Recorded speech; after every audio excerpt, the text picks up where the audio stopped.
Hello and welcome to this channel. My name is Roberta Ortwood and you have found yourself on an integration video. These integration videos are specifically designed to help you understand a little bit more about the messages from the grandmothers. And as you know, these grandmothers are loving and compassionate spirit allies of mine that I allow to speak through me in channeling transmission sessions. So you can visit the associated video titled Return to Your Center. In this video, I will be sharing some of my own stories, my own understandings, and hopefully that will assist you in unpacking some of the more poetic ways that the grandmothers speak and allow you to find your own way with understanding how to integrate the healing wisdom of the grandmothers. So in this Return to Your Center video, they emphasized the symbol of the circle.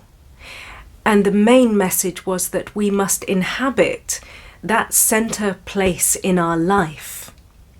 And to unpack that when the grandmothers speak about our circle around us, they're speaking about our life, the people that we welcome into our lives. What do we have closest to us in our lives?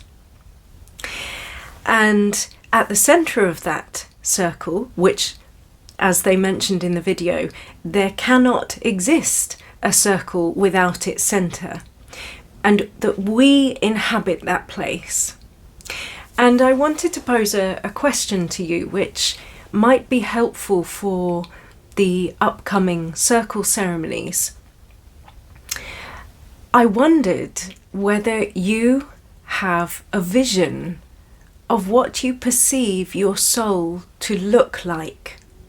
Now, I don't want to mislead you in thinking that the soul has a specific form or that it has a specific shape, because as I have understood as I walk through life, as we learn more about our own spiritual natures, there are no exact truths. There are no truths that are the ultimate truth. And we engage with spiritual information in our own unique way. So I'm posing this question to you. Do you yourself have a vision of what your soul feels like, what it looks like? Does it have a colour? And that I'm asking this because I find that when the grandmothers are speaking, as an artist, I see a lot. I have little and large visions, like little videos running and playing as I'm speaking. And of course, as an artist, these are some of the visions that you will see in my paintings. And when we open the doorway to spirit and spirituality arriving into our lives, I have found it very helpful to remember that the imagination, our imagination, is the doorway to connecting with the spiritual energetic realms, and to remember that it is not fantasy. And when we cast it aside as something that is just fantasy or not real, then we do a great disservice to the possibility of expanding our consciousness. So coming back to, what does your soul feel like? What does it look like? I have found it really helpful to locate the vision of my soul. And that has of course been assisted with the messages from the grandmothers, and they often refer to the soul as showing up as a flame, as light. Most commonly they speak of a flame of fire, and they have assisted me through many shamanic healings for clients where when the soul is suffering, sometimes that light is dwindling, or sometimes it is so tiny that there's almost no light at all. In that case, there may well be some soul retrieval needed, some power needed, and it is very much like blowing upon the embers of our soul, that flame, that fire, to help it lift. And you know, I see the message of these loving grandmothers as doing just that. And you know, I want to be completely honest with you that throughout the years where I have been working with the grandmothers, they have also been blowing upon my embers, my flame in here. So when I engage and channel their words, that in itself is a feeding for myself. It is also a feeding for the world at large, to my circle, to my community. And for what is often helpful to self, and you may apply this to your own life, what is helpful to you will also be helpful to someone else in your circle. So it is when we root ourselves, which is what the grandmothers were speaking about in the video, when we root ourselves in the center of our circle, remembering who we are, what our mission is, what we sense our purpose to be, when we decide, when we make that choice to let our light emanate just epically outward, then we engage with the tapestry of life. And life doesn't just flow for self, but it flows for others too. So let me come back to some of the things that they were talking about. So sacred geometry arrived in the conversation. I wanted to share this book with you. This is a book I've had for a very long time. It's by Miranda Lundy, called Sacred Geometry. And in here, I mean, she goes through all the different types of sacred geometry, and it's also very helpful if you wish to draw them yourself. Now, the grandmothers spoke about the flower of life.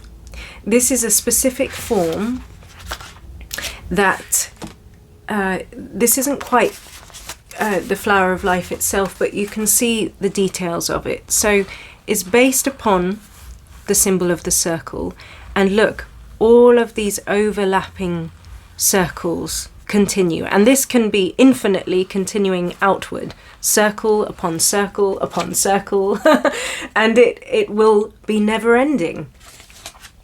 Now, the grandmothers spoke about this form, a similar form, where you are the center point. And as I mentioned already, there is no circle without a center point, is there? There is no circle without a center point, and they have repeatedly shared this with me. And it is the remembrance of self, the remembrance of self. And if you remember that these circles are other people, all of them are other people. And so the beauty of being in relationship with others means that this beautiful form, this sacred geometry form, begins to grow. It blossoms. And when we cross over, when our lives cross over, I hope you can see, when they cross over with other people's lives, new experiences, consciousness starts to expand. There is such great medicine that arrives in our lives when we decide to collaborate, to cross over our circles. But that can only be done if we remain centered in that central point of the true self. You can see, if you ever want to look through some of my artworks, that I have used the flower of life in many of my paintings. I sneak them in the edges here. And in this is actually one of my bookmarks, but it's very hard to see here. Over the heart space of this goddess, I had the flower of life emanating from her heart. And this was because I had a powerful experience of what the soul looks like. And that we are not only made up of one circle, but we have many within our one circle. And that when we are in alignment with our soul's purpose, with our passion, with what drives us, then our heart space blossoms, and it blossoms outwards and outwards towards other people, and others really feel this. This is actually a section from a painting called Sacred Union.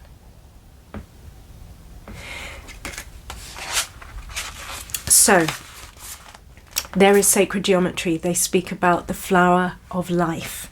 If you have never explored sacred geometry, I would highly encourage you to. It's a big topic in itself. Now, the second thing I'd like to share about sacred geometry, about the flower of life, is that this form basically has one clear message. And that clear message is that there is unity of everything. That all things are connected. And so the grandmothers are often sharing about this reminder that we are in deep relationship to all things around us. And there is it's not a misunderstanding, but it is an experience where we don't go deep enough with this exploration or contemplation. When we think of the word relationship, most people will go, yes, I'm in relationship with my partner, my mother, my father, my siblings, relationship, romantic relationship.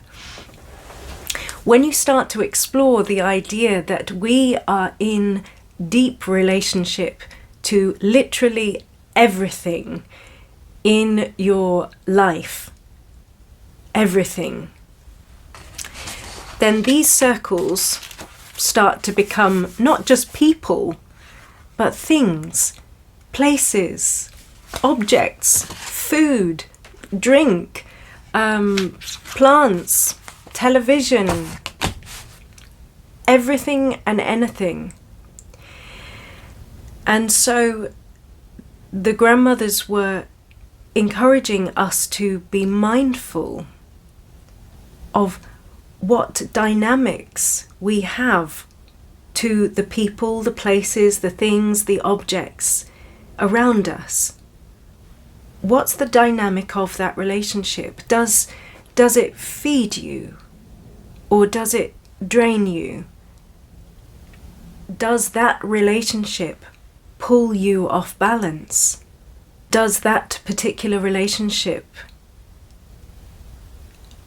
destabilize your relationship to true self? What feeds that fire of the true self?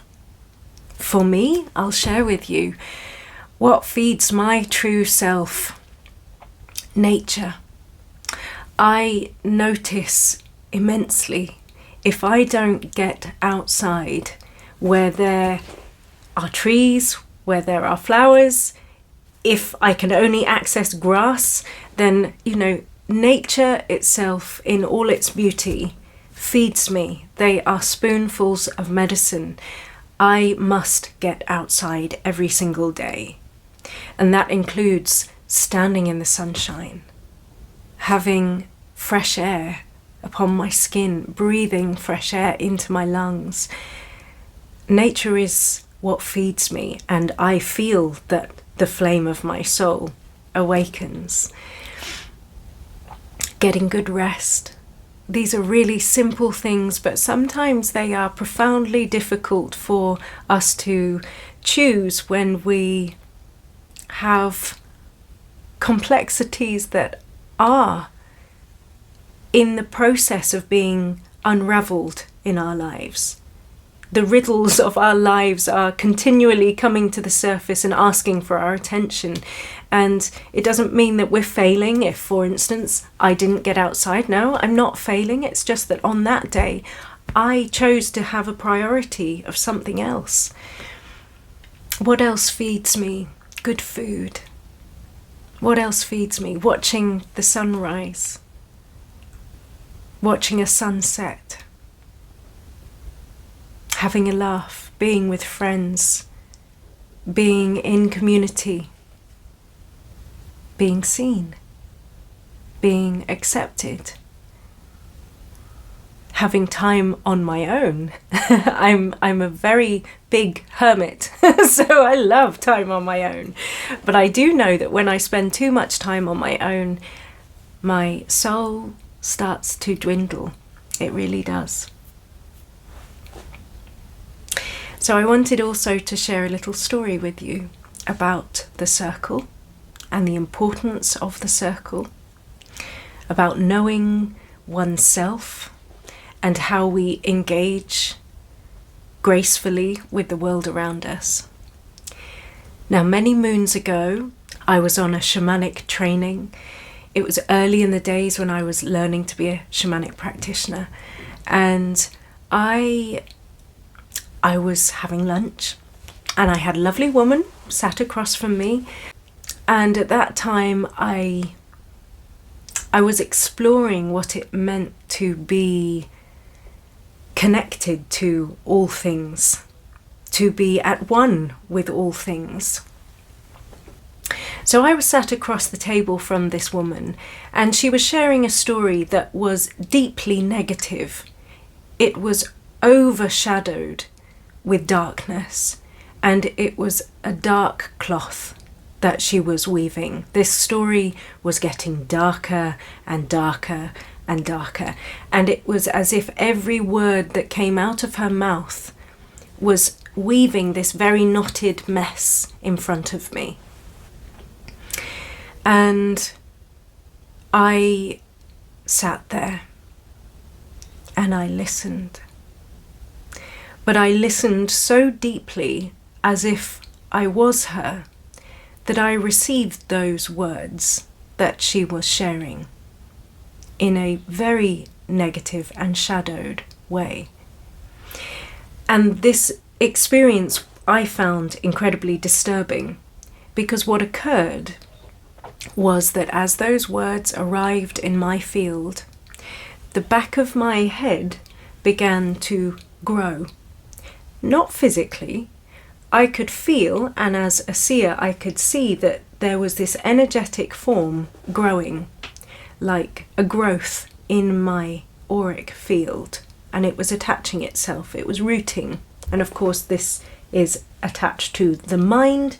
This is a very sensitive area at the back of the neck, and it seemed that all of her words were directed to this space.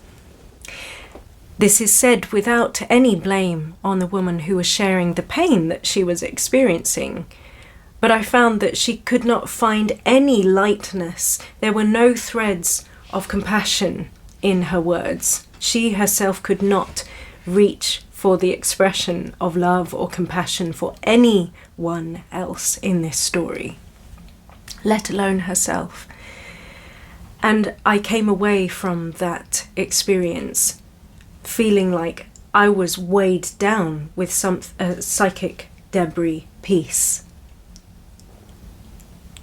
Grey heron just flew past. She's one of my grandmothers. Anyway, I was weighed down by this energetic experience, and we went back into our teaching space, and I sat down. And there, in circle, was one of the other participants, but she was much, much older than me. She must have been in her early 70s.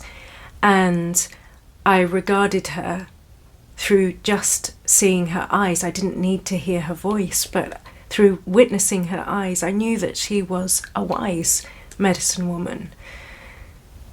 And as I sat there, she put her hand on me and she said, "Are you okay, dear?"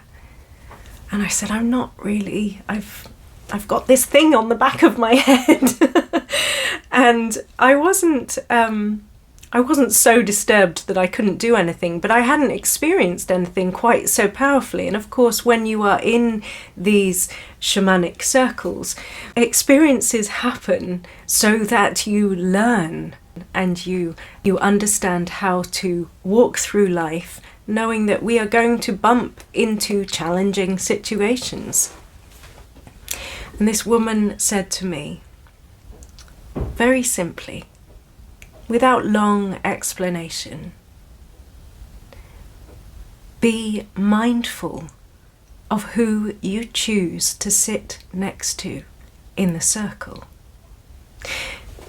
And at first I didn't fully understand what she was saying. That was really all she said to me. And I let it sit, and that night I dreamt about it, and I woke up and I journaled about it, and I was really processing, what did she mean? Be mindful of who you choose to sit next to in the circle. Having explored the very fact of we are all related, we are all in relationship to one another, and that we are stronger as a community. This is the message of the grandmothers. So in this moment I was thinking, oh, this adds a little potentially negative spin on it, but it wasn't negative at all. The deeper message of what this wise woman was sharing with me was to remember that we have free will, and the grandmothers speak about this in their channeling. We have free will, which means we have choice, that we are not just a leaf in the wind, being blown around this way, that way, this way, that way. We are at the centre of our lives, that we are powerful manifestors. And so we get to choose the experiences to some extent that occur, that we get to choose who we sit next to, what we welcome into our circle, and what we go, no, this is not the right time. No, this is not for me. No is a full sentence. This wise woman was not warning me to be afraid of who we sit next to in the circle, but that we get to choose the energies, the souls that we are to be inspired by. This life, you came into this life to explore, to adventure, to be on this long pilgrimage through life. So choose wisely the energies that you say yes to. And if it doesn't feel right, then move. It is my belief and through my experience that we receive the experiences that we need to grow. They may be challenging, they may be pleasant, they may be ecstatic, they may be orgasmic. They are everything in between. But one thing I know is that whatever end of the spectrum that we land on in these experiences, we are always growing, we are always learning. So I want to end this integration session with a few words first, and that is to explore your own sovereignty. The grandmothers really sing from the hymn sheet of reclaim your sovereignty, and to bring your focus and attention into a place where you are able to see where and what you are giving your power away to. For when we do that, we end up leaning a little bit to the left or the right, or we get pulled, we get pushed off the centre of our circle. And so we cannot remain in this balanced state when we are off to the left or off to the right. And finally, I want to share a song with you. And this song, I must admit, I do not know the origins. So if you know the origins of this song, please let me know. What I do know is that I was taught this song by one of the medicine men that I learnt from.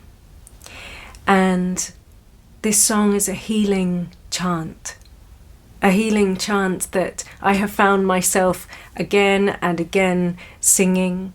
And you will find that maybe in the circles that you join, this song may rise up. The song actually speaks of connection, of unity, of healing, and of community.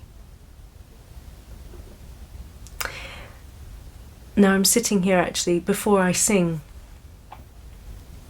you will notice that the profile picture of this channel is of a grandmother. That is a watercolour painting that I created. This is for an oracle deck that will be published this year.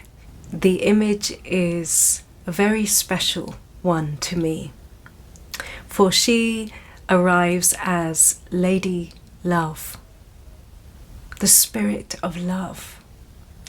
And I'd like to share the image with you because this is also a wonderful example of the flower of life, of how the circles, the holy, wholesome circles, continue to manifest and grow, and how they blossom through us, in us. This is the spirit of love. This is how she appeared to me. And as you can see, these are the circles of life, the flower of life that actually crosses right over her face. It is the message of interconnectedness, that we are all connected, and not just humans, but to animals, to plants, to mineral, to stone. So, this healing chant is one that you may use at any time in your life where you are wishing to connect more deeply with self, and indeed with community, with friends, with family. See how the words feel to you. They are very simple.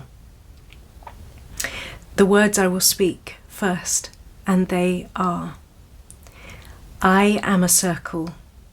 I am healing you. You are a circle. You are healing me. Unite us. Be as one. Unite us. Be as one. I am a circle. I am healing you. You are a circle. You are healing me. Unite us. Be as one. Unite us, be as one.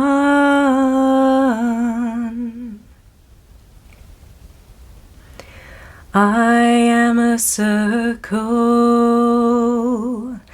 I am healing you. You are a circle. You are healing me. Unite us, be as one. Unite us, be as one.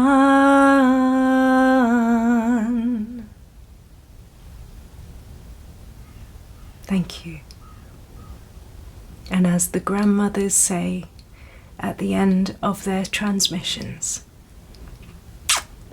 Alunkale, Alunkale.